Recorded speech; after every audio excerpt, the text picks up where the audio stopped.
رسول کائنات نے فرمایا، رب کریم فرماتا ہے جب میرا بندہ ہاتھ اٹھاتا ہے نا تو مجھے حیا آتی ہے کہ میں خالی کیسے لوٹا دوں اس کے۔ اتنے بڑے بادشاہ کی بارگاہ میں، او بھائی لوگوں سے عزتیں تلاش کرتے ہو تو وہ کیا تمہیں عزت دیں گے؟ وہ تو کل اچھا کہتے ہیں پرسوں برا کہنے لگ جاتے ہیں۔ صحابہ نے عرض کیا یا رسول اللہ صلی اللہ تعالی وسلم ہمارا رب کہاں ہے؟ ہمارا نا اپنے رب کو دیکھنے کو جی چاہتا ہے۔ جب صحابہ نے یہ عرض کیا تو اللہ نے قرآن مجید نازل کیا، فرمایا وَإِذَا سَأَلَكَ عِبَادِي أَنِّي فَإِنِّي قَرِيبٌ، محبوب جب میرے بندے آپ کی بارگاہ میں آ کے میرے بارے میں پوچھیں نا تو ان سے کہہ دینا میں ان کے قریب ہی ہوں، قریب ہی ہوں۔ دلیل کیا ہے؟ اذا دعان، یہ جب بھی مجھ سے دعا مانگیں گے میں ان کی دعاؤں کو قبول فرماؤں گا، میں ان کے قریب ہوں، میں ان کے قریب ہوں۔ یہ جب بھی دعا مانگیں گے نا میں قبول کروں گا، میں ان کے قریب ہوں۔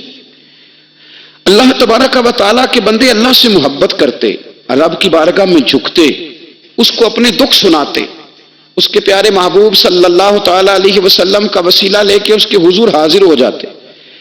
جب آپ کی توجہ اللہ کی جانب، میرے نبی پاک صلی اللہ تعالی علیہ وسلم نے فرمایا ہر چیز اپنے رب سے مانگ، ہر چیز مانگ، ہر چیز مانگ۔ یا رسول اللہ کیا کچھ؟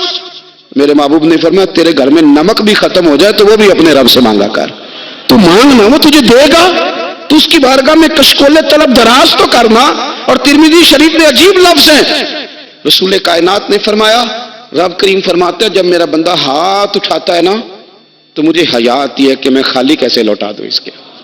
اتنے بڑے بادشاہ کی بارگاہ میں، او بھائی لوگوں سے عزتیں تلاش کرتے ہو تو وہ کیا تمہیں عزت دیں گے؟ وہ تو کل اچھا کہتے ہیں پرسوں برا کہنے لگ جاتے ہیں۔ لوگوں کے سامنے گڈ بک میں آنا چاہو گے تو وہ تو سویرے تمہارے بارے میں کچھ کہیں گے، شام کچھ اور کہیں گے۔ اپنی روحانی زندگی آباد کریں، اپنے مسلح کو وقت دیں، اور دنیا سے چھپ کر اس موبائل کو بند کر کے اور اپنے آپ سے بھی چھپ کے اور تنہا ہو کے چھپا کے سارا کچھ اپنے آنسو اپنے رب کی بارگاہ میں پیش کریں، اس کے حضور حاضری دیں۔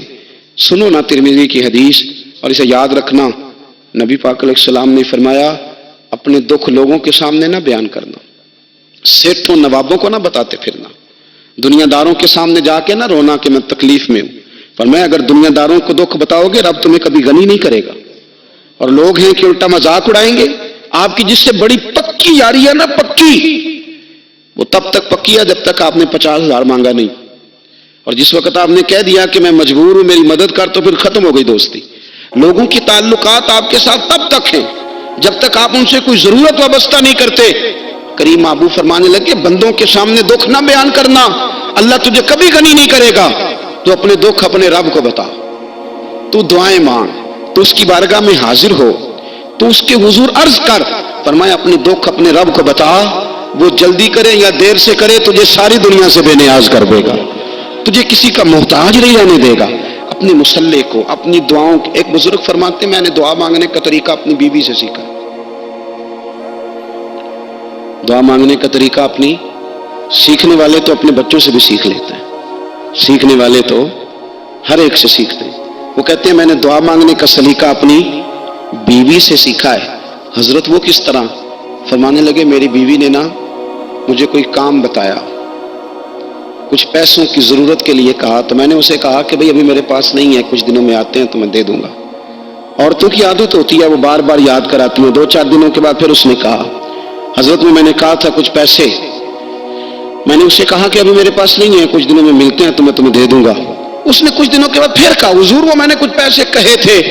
فرماتے میں نے ڈانٹ دیا، میں نے کہا کہ کیا تو روز مجھے شرمندہ کرتی ہے، کہا نا میرے پاس نہیں ہے، ہوں گے تو دے دوں گا، تو روز یاد کراتی ہے۔ فرماتے اس نے پہلے تو میری ڈانٹ کو سہا، پھر میرے سخت جملوں نے اس کی آنکھوں میں آنسو پیدا کر دیے، پھر اس نے اپنے آنچل میں اپنے اس دکھ کو سمیٹا، اور پھر اس نے ایک جملہ کہا تو میں رو پڑا، اور مجھے اپنے رب سے مانگنے کا طریقہ آ گیا۔ مجھے کہنے لگی حضرت جی آپ نے ڈانٹ دیا، میں نے سہ لیا، پر آپ ہی میرے شوہر ہیں، بتائیں نا آپ سے نہ کہوں تو میں کس سے جا کے کہوں۔ فرماتے میں رو پڑا، اور میں کھل کے رویا، اور میں تڑپ کے رویا، اور پھر میری سسکیاں بند گئیں۔ تو مجھے کہنے لگی آپ کو کیا ہوا؟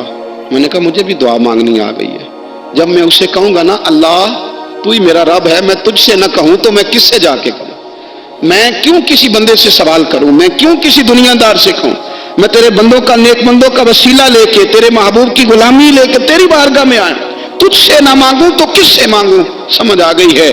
جب میں اس رنگ میں مانگوں گا تو میرا رب میرے اوپر بڑا ہی فضل فرمائے گا، وہ میرے اوپر بڑی رحمت کرے گا، وہ میرے لیے آسانیاں کرے گا۔ عزیز دوستو، ہم اس طرح کرنے لگ گئے ہیں کہ ہم نے نا اپنے تعلقات پر اعتماد کرنا شروع کر دیا ہے۔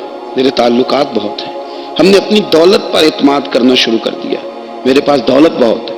ہم نے اپنے علم پر، اپنی شہرت پر اعتماد کرنا شروع کر دیا کہ میرے پاس فلاں چیز بہت ہے۔ یاد رکھنا، جب بے نیاز اپنی صفت بے نیازی دکھاتا ہے تو بڑی بڑی دولتوں والے مجبور نظر آتے ہیں۔ بھائیو، جب انسان کا رشتہ اپنے مالک کے ساتھ ہوتا ہے پھر تو غم بھی کچھ نہیں کہتے، پریشانیاں بھی کچھ نہیں کہتی، پھر تو زندگی صبر والی، پھر تو زندگی توکل والی، پھر تو زندگی بھروسے والی، پھر انسان اپنے آپ کو رسوا نہیں کرتا، دنیا داروں سے امیدیں اس کی ختم ہو جاتی، امیدیں اللہ رسول سے لگا لیتا ہے، مضبوط ہو جاتا ہے، مضبوط، طاقتور ہو جاتا ہے، خوددار ہو جاتا ہے، باوقار باعزت ہو جاتا ہے۔ حضرت بہلول دانا رحمۃ اللہ علیہ بیٹھے تھے تو ہارون رشید حج کر کے آ رہا تھا،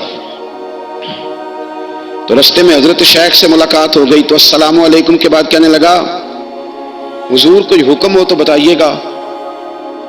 تو حضرت بہلول دانا فرمانے لگے، تیرا رب کون ہے؟ اس نے کہا اللہ۔ تو فرمایا میرا کون ہے؟ کہا اللہ۔ فرمانے لگے تو بڑا ہی بیوقوف ہے، کیا تو یہ سمجھتا ہے کہ رب ہارون رشید کو تو دے گا اور بہلول دانا کو بھول جائے گا؟ تیرا بھی وہی رب ہے، میرا بھی وہی رب ہے۔ اس نے اگر تجھے دے کے آزمایا ہے تو ہو سکتا ہے مجھے نہ دے کے آزما رہا ہو۔ جب اس کی حکمت کے تقاضے ہوں گے تو عطا کرے گا اور دے گا، تو جا اپنا کام کر۔ بھائی، اپنی روحانی زندگی، اپنی عبادات، اپنے وظائف، اپنے روزمرہ کے معاملات، اپنی دعائیں، اپنا استغفار، دیکھو کوئی مشکل کام تو نہیں، 2 رکوع ہیں سورہ واقعہ کی، اگر رات کو پڑھ لی جائے تو۔ میں کس طرح یہ بات بیان کروں کہ تعویذ بانٹنا آسان ہے اور وظیفہ بتانا مشکل ہے۔ سارا دن تعویذ بانٹیں تو لوگ لینے کو تیار ہیں، اور اگر آپ وظیفہ بتائیں تو کہتے ہیں تو مشکل کام ہے۔ او خدا کے بندے، اگر آپ کا تعلق قرآن پاک کے ساتھ مضبوط ہو، قرآن پاک کے ساتھ اگر آپ کا رشتہ ہو، لوگ سفارشیں ڈھونڈتے ہیں نا دنیا میں، کوئی تعلق مل جائے تو میرا کام ہو جائے۔ دنیا میں اتنا مشکل معاملہ ہے، آخرت میں مجھے بتائیے گا کتنا مشکل معاملہ ہوگا۔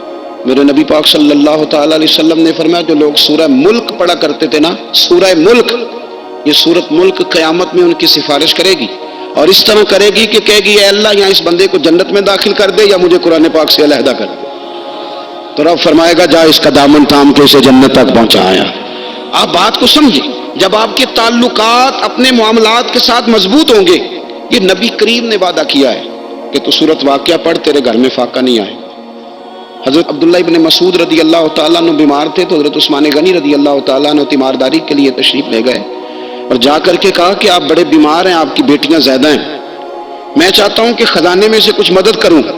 تو سیدنا عبداللہ ابن مسعود رضی اللہ تعالیٰ عنہ اٹھ کے بیٹھ گئے اور کہنے لگے، امیر المومنین، اللہ آپ کو میری طرف سے، میری بیٹیوں کی طرف سے بہتر صلہ دے، میری بیٹیوں کو کسی خزانے کی ضرورت نہیں، میں نے انہیں خزانہ دے دیا۔ کہا جناب آپ نے کون سا خزانہ دیا ہے، میں آپ کے مالی معاملات کو جانتا ہوں۔ تو فرمانے لگے، امیر المومنین، میرے نبی کریم نے فرمایا ہے جو سورت واقعہ پڑھے اسے کبھی فاقہ نہیں آتا، میں نے بیٹیوں کو یاد کرا دی ہے، یہ خزانہ میں نے انہیں دے دیا۔